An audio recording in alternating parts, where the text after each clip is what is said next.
ಭಕ್ತರನ್ನು ಪೊರೆಯುತ್ತಿರುವ ಜಗಜ್ಜನನಿಯೇ.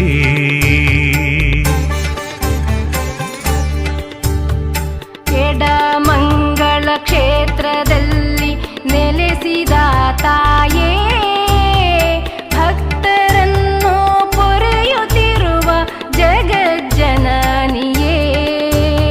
ಹೂವಿನ ಪೂಜೆಯು ಮಹಾಪೂಜೆಯು ನಿನಗೆ ಅರ್ಪಿಸುವೆ ತಾಯೇ.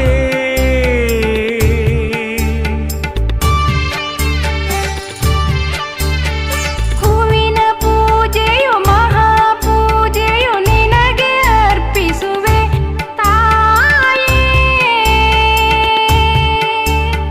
ಭಜನೆ ಮಾಡಿ ಸ್ತುತಿಸುತ್ತಿರುವ ಭಕ್ತರನ್ನು ನೀ ಹರಸು.